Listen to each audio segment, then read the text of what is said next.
This happened some time ago at the local Starbucks in Kelowna, a few years ago, I think.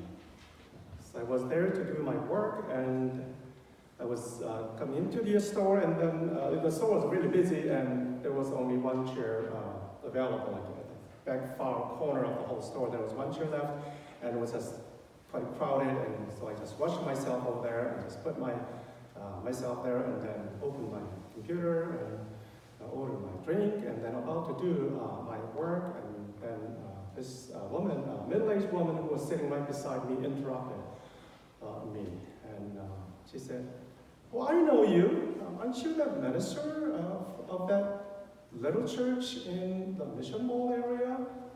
And so I was like, "Yes, do I know you?" And she said, yeah, I was at your church several years ago during Christmas Eve service, and I really loved your message, and I felt really home at your church. And I said, well, that's good, thank you. And she continued on, so we had a conversation from there onward. Mostly she was speaking, I was listening, and she said she doesn't attend church anymore. She said, "I am a retired and recovering Lutheran Christian." She said she doesn't attend church anymore, and she's into Eastern religions nowadays. It's like Buddhism and Hinduism, and she said she thinks that there's only one God, and every religion points toward that one God, and it doesn't really matter what religion that you belong to, as long as you are nice, and then the world will be a happy place to live, right? I said, well, nice is nice, right? So I said, nice is nice. And she continued on. She said, I'm kind of fed up with the church and religion and religious stuff, institutions. I'm into spiritual, but not into religion, she said. Spiritual, but not into religion. And she said, as far as she was concerned, Jesus was one of great teachers in the history, like many other great teachers, right? So our conversation ended somewhere around there, because I don't remember what else that we spoke about, and conversation ended over there. She said she was spiritual but not religious. Have you heard that term? Yes, spiritual but not religious. You are into your own spiritual path, not necessarily affiliated with any religious institutions, right? Spiritual but not religious. In 2009, Pew Research did a survey among Canadians between age 15 to 29. All Canadian survey had a 15 to 29 about in 2009, and they did that about 22% of young people aged between 15 to 29, they consider religion and religious affiliations were very important in their own lives. 22%, but majority of people were saying religion and religious affiliations were not as important in their lives. Now, I think 10 years later, nowadays, probably the ratio would be about the same. But what's interesting about recent survey came out, Pew Research came out, they did a survey among Christians, Canadian Christians. A recent survey came out, and they asked, and they said about 39% of Canadian Christians considered religious and church affiliations were important to them. But around 60%, over 60% of Christians, they said church and church affiliations were, it was not as important in their own life, in their own spiritual path. Similar to this retired and recovering Lutheran Christian that I spoke with. We have to understand that our word is not becoming secular. People think that we're becoming secular and secular. No, it's not becoming secular. We're becoming spiritual, but not really religiously attached. People are into their own kind of a spiritual, kind of a customized, individualized spiritual path, taking teachings from this religion, from that religion, and then put it all together to feed their soul, just like similar to going into a buffet restaurant. If you've been to a buffet restaurant, taking this food and that food, and then you feed your body, right? It's kind of a spiritual buffet is what's happening. And they consider Jesus as one of the great teachers, like Buddha, like Muhammad, like other great teachers in the history. So in today's text, Jesus asked his disciples, who do people say out there, not you, who do the people out there say that I am? Who do people say that I am? And that's the first question. And then they said, well, they said you're a great teacher, you are a prophet like Elijah and John the Baptist.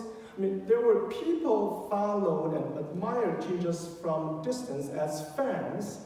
They followed and admired Jesus because of miracles he performed, the great teachings he imparted, like diseases he healed, and demons he cast out, and hopes he preached. There are many followers, admirers of Jesus because of that. Just like now, there are many people like Jesus because of his compassionate work, because of his teachings and wisdoms he's imparted, and love and hopes he brings to people's lives. There are many fans of Jesus way back, and there are many fans of Jesus even now in our days. So people say, that's what people say. You are a great teacher. You're one of the great prophets. And so Jesus said, hey, that's good. That's cool. Okay, I'm good with that. Okay. Now, this is important. So who do you say that I am? I understand what people are saying about me. Okay, that's good. That's cool. Okay? But for you personally, okay, the ones that have been with me for a long time, now you are very close with me, you follow me all the time, so who do you say that I am? And Peter said, you are the Messiah, right there. He said, you are the Messiah. I mean, he didn't hesitate, he didn't beat around the bush, he didn't think twice about it, he just said, you are the Messiah. And that's a correct answer, that's a right theology, that's like 100% perfect answer. You can improve on that response any better than that. He got an A+. Anybody ever had A+ in your school days? Okay. He got A+. Okay. Peter, you are very impressive. Hooray, Peter. Have you heard the term called orthodoxy? Orthodoxy is got very little to do with going to dentist. Orthodoxy means it's a correct teaching. It's like right answer. It's like traditional beliefs. Orthodox. Peter had that correct teaching. Orthodox. He just, hey, Peter, you're radical Orthodox, Peter. Okay, that's good. But you don't need to tell everybody about it. Just keep it to yourself. But let me just elaborate on what it means to be a Messiah. I know you got the correct answer, Peter. That's great. But let me elaborate what it means to be a Messiah. And he goes on, he says, as Messiah, I will suffer a lot as Messiah. I will be rejected by authority figures, and I'll be rejected by a lot of people. I will be put into jail. I will be beat up quite severely, and I will be shamed. I will be nailed. I will die. But don't have to worry about that, because 3 days later I will come alive. So that's what it means to be a Messiah, right? Anybody with any question? And then, of course, the Peter just just a minute ago, he answered correctly. Peter, the radical and orthodox Peter, he just took Jesus aside and said, shh, Jesus, don't say stuff like that. What do you mean? I'm kind of paraphrasing, I'm just filling in the middle, right? What do you mean? You come here as a Messiah, what do you hold this rejection and suffering and death? What are you talking about? Don't you think that we've gone enough? We've gone through enough of bad treatment. We've gone through a lot of tribulations. You come in as a Messiah and telling all this sad and tragic and this depressing stuff, what it is. What is it? Don't say things, don't speak about suffering and death. We've had enough suffering and death. What we really need is a reluctant. We need some sort of kind of relief at this point. We need some sort of smile. We need some happiness. We need some prosperity. We need some American dream. We need some Jewish dream. Come on, don't speak about this. Be a man. Be the Messiah. Shh. So Peter rebuked Jesus for saying that. Right? Rebuked Jesus. And of course, Jesus was not the one who shied away from saying what is in his mind, right? He's not lacking any sense of wordsmithing, so he called Peter, you Satan, get behind me. Right? That's what I said. You Satan, get behind. I mean, just remember, folks, like last Sunday I talked about Jesus calling this mother, came to Jesus to ask him for healing her daughter. Just because she was a Gentile, Jesus first called her and cursed her by a certain animal name. Remember that, folks? Yeah, he was like, of course, he kind of sort of made it up by healing her daughter. Like, oh, you great faith, right? For that.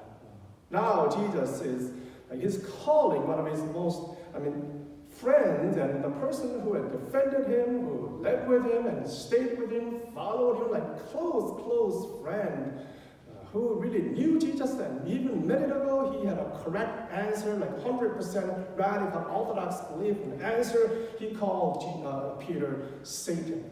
So Peter now all of a sudden, Peter the saint was demoted to Peter the Satan. Who do you say that Jesus is? It's one thing to say, but another thing to actually know Jesus. Peter had a right theology, but he didn't really know Jesus as Messiah. Now, you can all have a correct theology, all the right belief system and orthodox responses. You can have biblical knowledge inside and out, and you have all this radical Orthodox belief system, but it's one thing to say, but the other thing to actually know Jesus up close, deeply, in person. Not about heady stuff, not about up-to-date theological response, not about scientific and kind of rational responses. It's not about all the knowledge about Jesus. Not until we really know Jesus as Jesus knows us. Peter had right theology, correct belief. He said the right stuff, and yet he didn't really know Jesus. There's one thing to say about what you believe about Jesus, but to really know him as he knows us is different. Not until we really know who Jesus is and what it means to our lives, in our ministry, and how we do our work as church, as individuals. Our 43rd moderator of the United Church of Canada, Right Reverend Richard Ott, he did a kind of a webcasting, welcoming address to all United Church of Canada for his first welcoming address. And they were asking, he said, people have been asking me about what I would hope to focus on the next 3 years as a moderator of the United Church of Canada. So this is what I say. He said, the priority is discipleship. That's one thing, discipleship.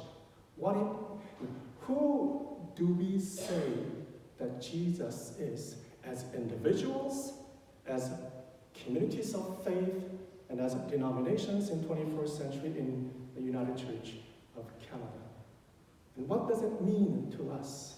He says, who is Jesus for me, and for you, and for our denomination, and for our churches? And what does it mean for us in our daily lives? And how does it impact what we do in our ministry, in our work, how we celebrate divine in our lives? So that's what he said. It's a priority. Who do you say that Jesus is? I will, in our webcasting, in our church website, I'll just put the link for you to actually listen. And it's quite clear what he wants to focus on for the next 3 years. So our moderator is actually focused on finding out and really exploring who Jesus is for us. It's one thing to say who Jesus is, but a totally different thing to actually really know him. You can say everything about Jesus, and yet we don't really know him. Who is Jesus for you? It's a statement as well as a lifestyle. Now, the early church, times of Paul and Peter's and apostles, early church had one faith statement. It's a phrase. Way before we had Apostles' Creed in our Church of Canada Creed, way before Nation Creed, earliest creed, had one statement every Christians and early Christians, they proclaimed. It's called Kyrios Jesu, which means Jesus is Lord. They proclaimed that one sentence, Jesus is Lord, and there was not just a faith statement, because when you proclaim that, you were risking your life. They all proclaimed that.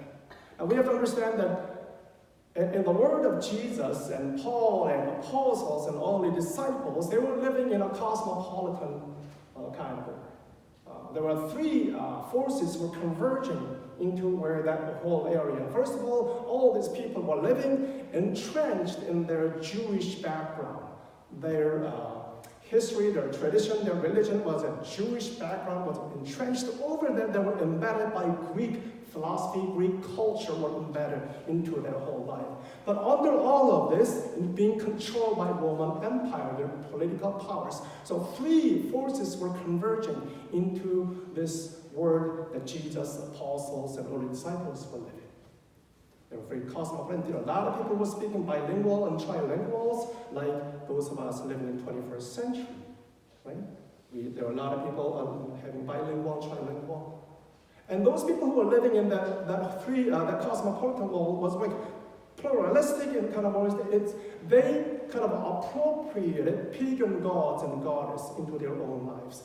Not unlike those of us who are spiritual but not religious, like going through spiritual buffet. They were having pagan gods and pagan goddess teachings into their own lives to appropriate for their own individual spiritual path. Into that spiritual buffet, into that pagan gods and goddess, into that cosmopolitan world, early disciples of Jesus began to proclaim that Jesus is Lord.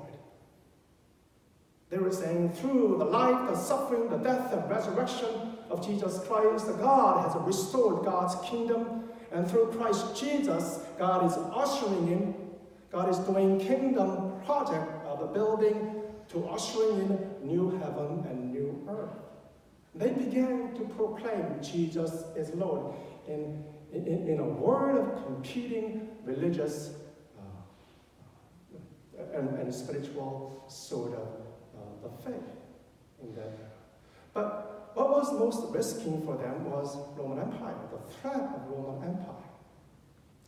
Now, Roman Empire, they allowed people to have individual spiritual appropriation. So they allowed people to actually appropriate different religions, different pagan god or goddess into their own lives. They allowed that to happen as long as it's individualized kind of spiritual path. But one thing about Roman religion was that they had one religion only.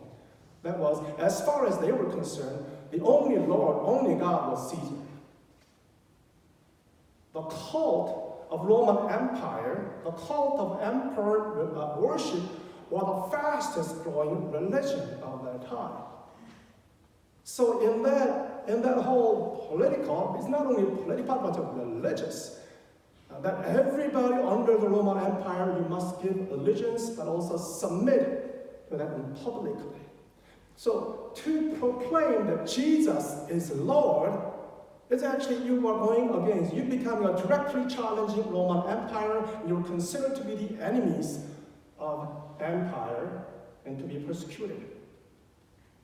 So all 12 disciples and Apostle Paul and many disciples of Jesus Christ got persecuted and martyred by proclaiming Jesus is Lord. It's one thing to say about Jesus, but another thing to actually live out. When we say that Jesus is Lord, it's not just our belief statement, but it's our lifestyle. It demands cost. Sometimes we say Jesus is Lord. Sometimes we casually understand that as like it's a ticket to heaven, right? Or casually we think of that as just like social gospel. That's it. But when we say that with Jesus is Lord, it means that The whole reality is that Jesus becomes an anchor. Everything about us is anchored in the life, the suffering, the death, and resurrection of Jesus Christ. It's anchored in everything that who we are and what we do as a church and as individuals when we say that Jesus is Lord. That God has brought Jesus from the dead, and God has conquered death, and God is ushered in a new kingdom, and God is in the work project making everything new. Jesus is the first fruit of resurrection, and that we partake in that resurrection work. That we are set apart, not to go to heaven or all that stuff, but set apart following Jesus in that kingdom project of making everything new and beautiful in God. That's what it means. It's one thing to just say that it's not just a faith belief statement, but it's also lifestyle. It's not just a ticket to heaven or just form of morphed into social gospel movement. It's not just that. When we say Jesus is Lord, it requires heavy cost. It's not a comfortable lifestyle. It's not, you just say it and you just do this thing, and it's not that. It's when you give all. You offer all, you sacrifice all. That's what Jesus said. You follow me, you die with me, you rise with me. Peter had that right theology. You can't improve on Peter's response, but he didn't really know as much as Jesus knew him. As much as Jesus knew him, to suffer for him, to die for him, to trust him, even to the level, to the degree that trusting means being rejected by him and all the others, and to die, to suffer for him, but never abandoning him. And then later on comes back and says, giving Peter a second chance, Peter, do you really love me? Peter said yes. He says, then follow me as you carry your own cross. Who is Jesus to you? For you. Who is Jesus for us as church? How much do we know Jesus? This much. How much we trust Jesus? This much. How much we love Jesus? This much. Are we willing to follow Jesus? To die with him and to rise with him? Who is Jesus for me? Curious is Jesus is Lord.